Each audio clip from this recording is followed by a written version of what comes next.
we go. Can you see that one okay, mate? Yeah, I can, yeah. Cool. Right, Sean, this part of the session has now started recording. We've completed the management self-assignment. You've done a really good job with it. So what we're going to do now is we're just going to have a recorded discussion on your answers and any particular and make use of any specific examples that you've come up with, Sean, as well. Are you clear and happy to move forward with that? Yes, yeah. You are amazing. Right, Sean, if you could just talk through your answers one by one, and then any specific examples that we can talk through those as well, because those are going to be really useful for when it comes to behaviours for your endpoint assessment as well, mate. So you can start whenever you're ready.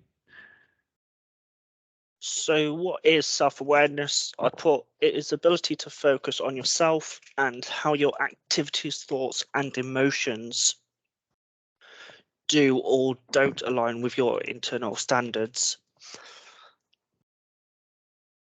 Knowing what you're like as a person in certain situations, knowing strengths and weaknesses, being able to identify them to work by making them better. Yep. So emotional intelligence, how you feel and how other people are feeling, reading the room, understanding what is going on around you and how you react to it. Empathy is a good example, and of this is if someone is coming in tears or upset, you would see if they're okay. You'll just make them comfortable to talk to and be around. Yeah, that's it. Exactly right, Sean. Really good example as well. So you mentioned self-awareness, and it's really good that you mentioned emotional intelligence here as well, because that's also something we're going to cover in. We've covered a little bit here, and we're going to cover again in the next assignment in communication and team building. Okay. So that's good that you've not only identified it, but also given an example there. So that's really good, mate. Okay, next one. What tools can you use to become more self-aware? So you can read books, you can do yoga or meditation. You can also do exercises that allows you to reflect on your own self or performance. For example, learning style quizzes, and the SWOT and analyst. These are helpful because it allows you to get feedback from yourself and from other members of staff. Yeah. Yeah, exactly right. So those are the tools. So like self-awareness, where it can be, even yourself thinking about how you've performed, writing down goals for yourself. It might be gathering feedback from a line manager or staff. It might be doing self-analysis and feedback from like 360 SWOT, and doing things like learning styles as well. So we spoke a little bit earlier, Sean, didn't we, about the benefit of not only or the benefit of understanding different learning styles. Yeah. So a lot of that VARC learning. And we used it from you mentioned you used it from a training perspective. So if you've got 5 members of staff in your team, and let's say you need to give training to all 5 of them, the chances are they're not all going to have the same learning style. So how might you train them in different ways, considering their learning styles? So you would see what their strengths are, see what their weaknesses are, and because different people's learning is different, so you might be able to work better with reading it off a screen or following the instructions. Yeah. Or like some people are more hands-on approach. Yeah. Or talking face to face to a person. Yeah, exactly right, Sean. So we talked about adapting your approach, didn't we? So you've been able to almost have the same training with 4 or 5 different people, but you might deliver training slightly different with 3 of them than you might do to the other 2, because you might consider what their learning style is or how best they're going to respond to it. And that's really key for the opening couple of units, being able to adapt your approach. So learning styles, communication styles. We're going to touch upon leadership styles as well when we do team building in a couple of months' time. But all of these, they're all geared towards understanding that you don't always have to act the same all the time. It might depend on the situation that you're in, or it might depend on the person that you're dealing with.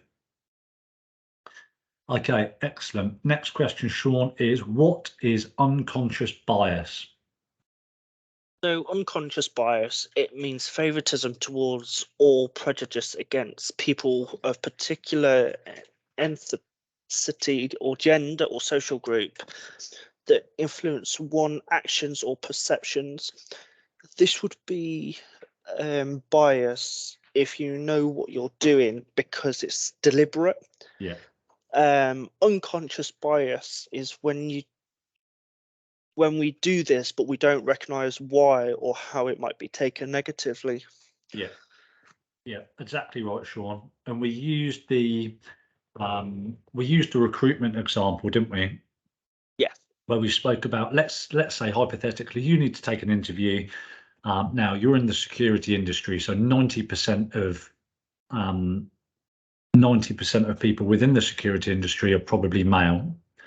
So we used the hypothetical scenario, didn't we, whereby I said if you were to take an interview, if you were recruiting for a new position and you happened to take an interview, and you got two people apply, one male and one female, you might think before you even met them or looked at their CVs, you might think, oh, the chances are we're going to probably hire the male because that's how things are within the industry. Now, that might not be you might be leaning that way unconsciously. Now that might not be a negative thing. It just might be how the industry is, and obviously that's your opinions and thoughts are going to be shaped by certain things. It's just to make sure that in that situation you would be aware of it, Yeah. and so that there wouldn't be any bias in place, so you could overcome it. Does that make sense? Yeah, it does. Yeah. Okay, excellent. So on the back of that, Sean, what do you think could happen if there is bias or unconscious bias in the workplace? So if there is unconscious bias in the workplace, it can affect the morale and overall employee experience. Those employees may up feeling sidelined or alienated by some of the comments, and they might feel less likely that their ideas being heard. Someone that goes through negative bias may be likely to start looking for a new job, Yeah. or in worse scenarios, it can lead to discrimination, bullying, Yeah. and abuse. Yeah. This is why we have a duty of care and why inclusive culture is important. Yeah, absolutely. Yeah, good answer, Sean. And you're right in that, work, if these things are present, it might be, if it's not addressed or dealt with, it might just be considered by everybody else if they're not educated on this. Oh, like that's how it is. If you've got a team of 10 people and the way in which things are done kind of suits 9 people, do you think, oh well, it's that other person that's left, it's kind of their problem, they need to get on with it, when actually you think, well, it might be our practices, it might be the way in which we're doing things doesn't accommodate that other person, and that's not right. Yeah. So you mentioned your duty of care is really, really important from a HR and health and safety perspective, but also it's really good that you've also mentioned culture. So the kind of culture that you've got in a team where everybody kind of backs each other and looks out for each other.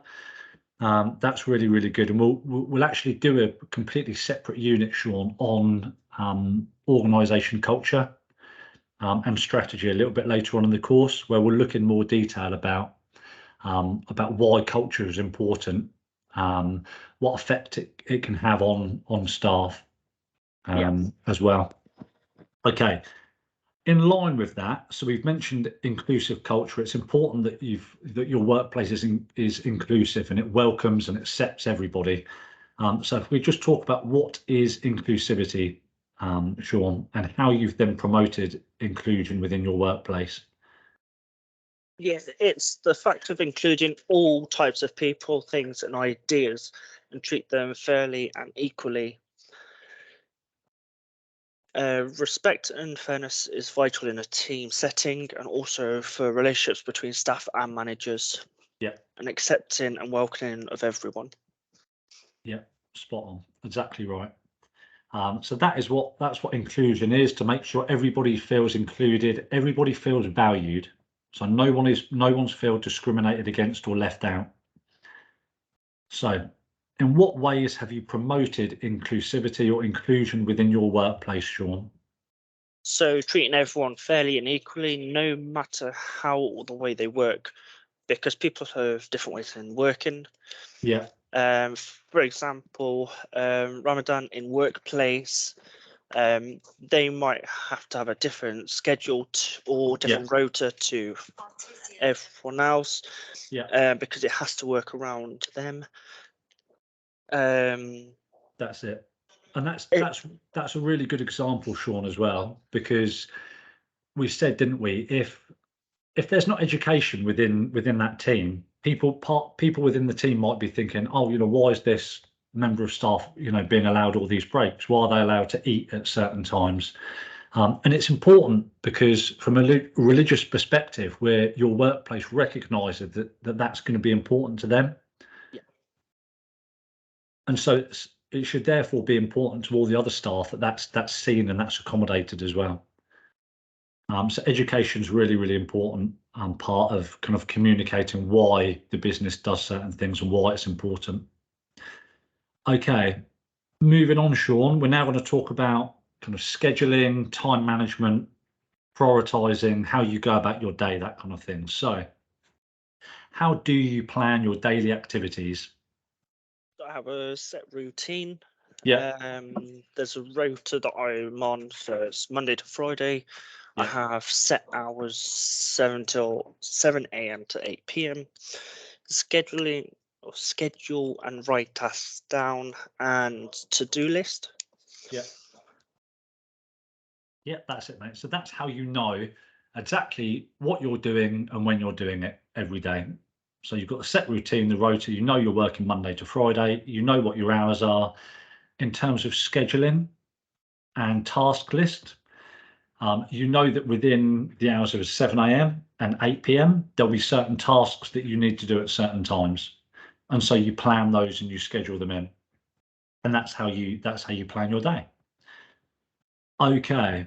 So similar to that, Sean, how do you manage your time effectively? So how do you know to move to one task to the next efficiently? How do you know which tasks to do in what order? So I put these tasks in order of importance. Yeah, I prioritize them in order of what needs to be done first or what is important. Um, the ABCDE method is yeah, good as I can plan my day around what tasks I can do and when. For example, I try to get the important tasks done first as it leaves me more time at the end of the day to deal with everything else. But there will be some tasks that I'd have to leave, I'll have to do it towards the end of the day, yeah, because some of the tasks are for the end of the day. yeah, exactly right. So we looked at that time management resource, and it suggested within that ABCDE method that you have to do, or you should do, the most important task first, when in fact with your job role that's not always the case, Sean, is it? Because there'll be certain tasks that you can only do at the end of the day, like an end of day report. You're not going to write it's really really important that you do that as a handover, but you're not going to do that at the start of the day because it's going to be irrelevant at that point. So you've taken that into consideration. That's really good. And as you say, so you break down each task into smaller chunks to get the most out of them. So good time management and prioritization, brilliant. Um, Alongside that, Sean, so you planned your own day and you plan your own hours. How do you know what everybody else is going to be doing as well? So how might you liaise and communicate with different members of staff to make sure that all of these jobs are getting done? So I would talk to others, and if I'm struggling with a certain task, I would help, vice versa. Um, as the saying goes, there's no I in team. That's it, mate. So if someone needs help, then work as a team to get the task completed. Um, that's, Yep, well, yeah. that's it. Yeah, that's it. That's exactly right. Okay. So as above, so you all help each other. So you mentioned, if, for example, if there's a task to do that they're not sure of, then you can go to them and they'll support you. Or you know that, or you'll know each other's skill sets and your own, each other's strengths, Sean. And you mentioned that you all help each other, so you all support each other. So during the day, you communicate and you catch up by phone call or radio, or however it is you communicate, and you'll decide between yourselves what tasks are going to be done and when. So between you, you know that everything's going to get done and to a good standard. Yeah. Excellent. Next, so we've already mentioned this in one of your answers. So what time management tools do you use? It's the ABCDE method. Yeah, Is good as you can plan the day around what task needs to do and when. yeah, exactly right. That's it. So we've already looked at that. So we can move on to the next one. So give an example of how you have improved your performance based on the feedback that you've received. I would start using time management tools to help with getting better time for myself. Yeah, Exercises that allows you to reflect on your own self or performance. yeah, Learning style quizzes and SWOT analysts. There's a lot. These are useful because they allow us to get feedback and use of self analyst to make informed decisions on change, like using the SWOT 360 along with feedbacks from managers on how to develop. I can then decide and how what I'm going to do with them. yeah, yeah, absolutely. Yeah, good answer, Sean. Okay, so in what ways do you reflect on your own performance, Sean? I would go for the task and then change anything to make improvements or add detail to the task. I think about the performed, sorry, how I think about how I performed, what went well and why, and how I could do it differently, i.e., to Yeah, cater for different needs. Reflective practice would be one-to-ones, appraisals, or even to set my self goals yeah, setting. yeah, absolutely. So you mentioned about reflecting on your own performance, and again, we touch back upon like learning styles and different needs, and your ability to adopt different styles and adapt in different situations. So you can think, could I have done that better, or could I have done it differently, or how might I be able to help this person going forward? And it just helps you plan and organise for going forward. Yep. Okay. In what ways and from whom did you ask for feedback on your performance? So again, think about who you asked for feedback on your SWOT analysis, Sean. So I asked the team and then the management to see if everyone is happy with the task. And then,